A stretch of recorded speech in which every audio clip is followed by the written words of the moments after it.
Assalamualaikum warahmatullahi wabarakatuh. Kembali lagi di channel kami Jariku Omong Kosong. Jangan lupa subscribe, like, dan komennya. Jangan lupa dukung ya daripada channel kami. Yaitu pada malam hari ini kita mau ngobrol-ngobrol sama Mas Firdaus. Dia adalah salah satu santri di pondok pesantren. Kita ngobrol langsung, kita boleh ngobrol-ngobrol santai lah pada malam hari ini ya. Maaf, ini lagi batuk.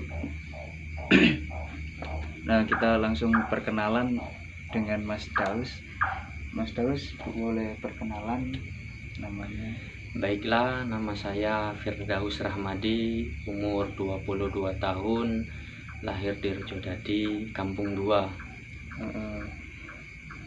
Jadi gini Mas Daus, kita ngobrol santai aja. Boleh. Jadi Mas Daus ini dulunya itu kan sekolah di pondok pesantren gitu kan Ya. Awal mulanya itu kita ulas kembali. Mas Daus itu sekolah di pesantren itu apakah niat dari dalam hati atau karena orang tua?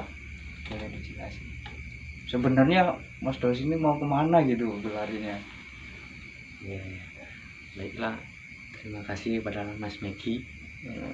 Nah, jadi dulu itu awal mulanya, sebelum saya masuk pesantren itu awalnya saya dulu nakal. Nakal. Jadi bisa dibilang saya ini termasuk orang nakal. Jadi keinginan orang tua saya yaitu ingin menjadi anaknya itu ya yang berbakti kepada orang tua. Yang pertama kan dulu itu kan saya itu termasuk nakal lah, sama orang tua nggak nurut. Kalau disuruh ini itu agak dulu ngomongnya. Palembang ya kan agak dulu. Nah, ya. Beli ke cabe agak ujung-ujungnya tak jadi. Iya. Nah, jadi awal mulanya itu saya itu sebenarnya nggak ingin sekolah di pondok pesantren. Saya itu dulu keinginan sekolahnya ingin di sekolah sekolah kayak anak zaman sekarang lah, inginannya di SMA, di SMK. Kayak itu keinginan dari pribadi saya sendiri. Iya. Tetapi berjalannya waktu, keinginan orang tua saya itu seperti bapak dan ibu saya itu kepinginannya kuat supaya saya itu bisa sekolah di pondok, mempelajari ilmu-ilmu yang diajari dalam pondok lah. Jadi Mas Megi, awal mulanya dulu itu ya seperti itu. Jadi kalau niat saya pribadi itu sekolahnya itu pengen di luar, tetapi ada paksaan, ada dorongan dari orang tua untuk memasukkan saya ke pondok pesantren. Tapi ini sebelumnya ini mohon maaf. Nah, setelah Mas Daus itu setelah masuk ke pondok itu apa yang dirasakan? Apakah kan ini biasanya anak-anak ini kan ada yang betah, ada yang tidak, ada yang gila mungkin ya. sampai gila itu ya. Ada saya dengar itu gimana Mas? Ya, kalau melihat dari suasana pondok, kalau orang yang belum pernah mondok sih, itu kalau sekolah di pondok agak terkejut Mas Megi. Sekolahnya itu kalau dibilang ya agak terkejut, dibilang takut ya takut, dibilang malu ya malu, dibilang susah ya sangat susah. Pokoknya awal mula sekolah di pondok itu keinginannya ya sangat nggak enak. Soalnya kalau perbandingan sekolah luar dengan pondok itu jauh sangat berbeda. Jadi sekolah di pondok itu kayak kita disuruh-suruh itu, padahal kita males. Yuk disuruh harus ini. Jadi sholat tuh harus tepat waktu kayak itu. Jadi waktu kita pertama kali mondok itu suasana itu sangat berbeda, apalagi kita baru masuk kan kemarin itu. Jadinya suasana itu ya dibilang susah lah bagi saya sendiri. Tertekan. Tapi sampai Mas Daus itu sampai 6 tahun ya kalau nggak salah ya? Iya, alhamdulillah 6 tahun. Nah itu karena sudah lamanya itu tuh gimana, atau ada rasa nyaman ketika yang kita lalui itu dari awal itu yang nggak nyaman, yang tertekan, terus itu kok bisa sampai lulus gitu, sampai 6 tahun itu. Oh, itu ya mungkin ceritanya ya sangatlah panjang lah kalau ingin diceritakan. Tetapi saya ingin memberikan cerita hanya sedikit saja. Jadi Mas Megi, dulu itu saya waktu sekolah di pondok pesantren, awal mulanya itu saya itu juga nggak betah. Sekolah di pondok pesantren itu menurut saya sangat sulit. Mengapa saya bilang karena sangat sulit? Ya, begitu tadi yang saya katakan tadi, bahwasanya di sekolah pondok itu kita harus nurut peraturan pondok. Jadi harus nurut omongan ustadz ustazah. Jadi kalau waktunya sholat itu ya kita harus sholat. Kalau kita nggak sholat, kita diancam, didenda.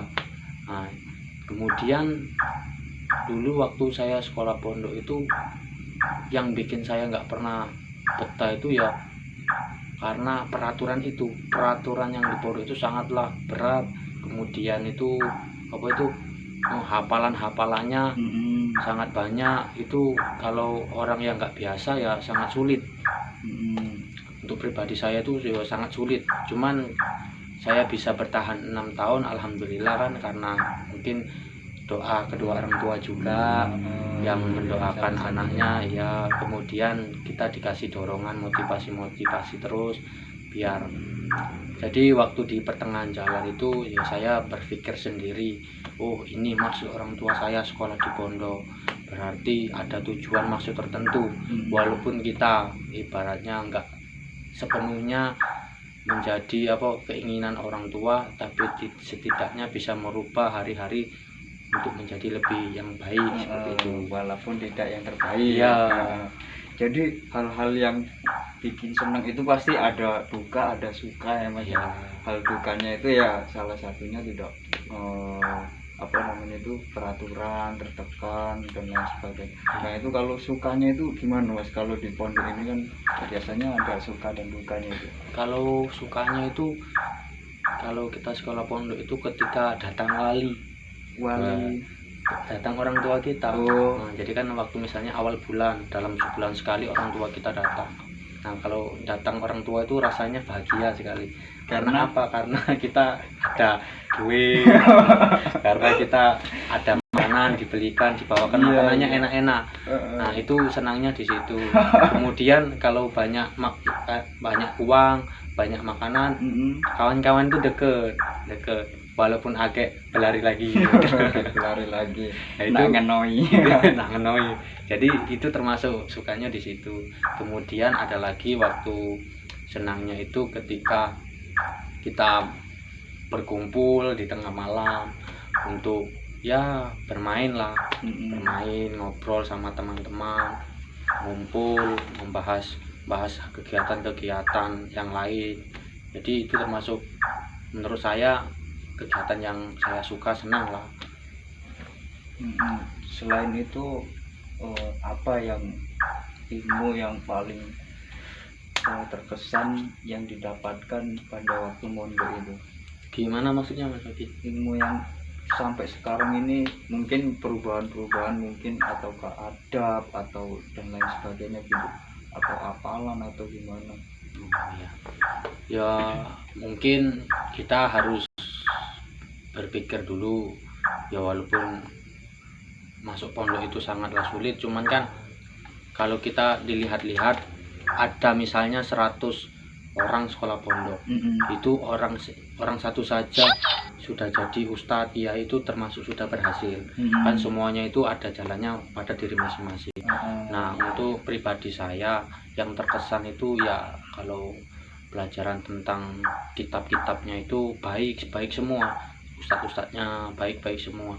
Tapi kembali ke pribadi kita bahwasanya ya tadi untuk pembelajaran itu yang saya suka itu ya mengenai ilmu fikih. Teman kalau untuk hafal-hafalan saya kurang. Iya kurang. Katanya nggak nyampe apa? Iya. Apa malas? Ya termasuk malas. Bukan karena kita nggak bisa kan? Karena kita nggak bisa itu kan karena mungkin dari malas, dari malas ngapal. Kemudian untuk pelajaran-pelajarannya baik semua. Untuk pelajaran umum juga ada, cuman kan di sana kegiatan agama itu lebih banyak daripada sekolah-sekolah yang lain. Iya.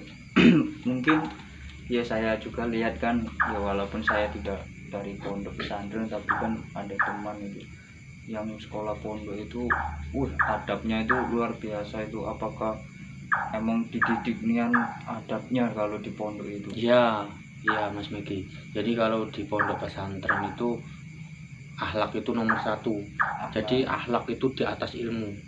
Akhlak itu di atas ilmu. Jadi setinggi-tingginya orang berilmu tanpa adab juga itu akan menjadi orang yang sia-sia. Jadi lebih baik kita tinggi ilmu, tinggi akhlak, tetapi diiringi dengan ilmu. Nah itu jos ya. Oh iya iya iya. Jadi teman-teman di rumah di pondok itu ya nggak terkenal juga apa harus begini harus begitu, ternyata juga ada suka dan dukanya juga. Dan yang paling penting itu adalah adab itu adalah. Jadi Mas Daus ini setelah lulus dari pondok selama 6 tahun itu lanjut kemana Mas Daus? Apakah kerja atau kuliah dan lain sebagainya, itu gimana Mas Daus untuk saat ini? Untuk saat ini saya kuliah, lanjut kuliah karena dulu ini keinginan bekerja, cuman habis bekerja nanti pengen kuliah, cuman berhubungan keinginan kedua orang tua saya pengen sekolah dulu, lanjut di sekolah, jadi sekolah dulu baru bekerja. Untuk sekarang saya masih kuliah Mas Megi. Ya, ya. Kuliah itu mengambil jurusan beda dari, maksudnya itu keluar jalur daripada ke agama, atau itu masih sejalur gitu? Masih ada kaitannya Mas. Ada kaitannya. Iya, masih itu ada sekarang Mas Daus ngambil jurusan apa? Untuk jurusan yang saya ambil di bangku perkuliahan itu manajemen dakwah, yaitu ya mendalami ilmu dalam dakwah, kemudian ya dalam sistem pekerjaan manajemennya terus termasuk dipelajari di situ. Kemudian dalam tingkatan dakwah yang apa itu ditingkatkan, belajar tentang dakwahnya langsung banyaknya terjun praktek, langsung praktek. Oke. Jadi Mas Daus ini ada nggak sih hal-hal yang masih diingat sampai detik ini pas waktu mondok itu? Apa itu hal-hal yang kenakalan atau gimana itu? Waduh, kalau kayak itu ya malu sebenarnya. Cuman nggak apa-apa. Pelajaran. Iya. Itu. Jadi dulu itu ya termasuk saya itu di pondok pesantren itu ya nakal termasuk, bandel ya termasuk. Yang hal yang paling momen yang tidak pernah aku lupakan itu ketika orang belajar, saya itu pergi Mas Megi. Jadi ketika itu belajar di sekolah, nah, orang belajar, saya izin sama gurunya, izinnya seperti ini, Bu, saya izin Bu mau ke WC ya, diizini sama ibu guru. Kemudian saya itu nggak ke WC Mas Megi, saya ini ke asrama, ke tempat penginapan di asrama, di asrama pondok pesantren. Jadi di situ saya itu merokok Mas Megi. Nah, saya itu di situ Mas Megi. Jadi di situ saya merokok. Nah, pada akhirnya itu dalam jam waktu sekolah itu saya nggak tahu kalau ada ustadz keliling kan. Jadi saya kecederan. Kecederan. Kata ustadznya, nah kamu Firdaus. Kan ustadz itu kalau nggak salah namanya Ustadz Nur Rahman. Ustadz Nur Rahman itu ya ustadz, termasuk ustadz saya sendiri kan. Itu yang ngonangi saya. Yang ngonangi. Ngonangi itu maksudnya saya ketahuan. Kepergok. Iya, kepergok. Saya ketahuan merokok di dalam asrama, di dalam waktu sekolah.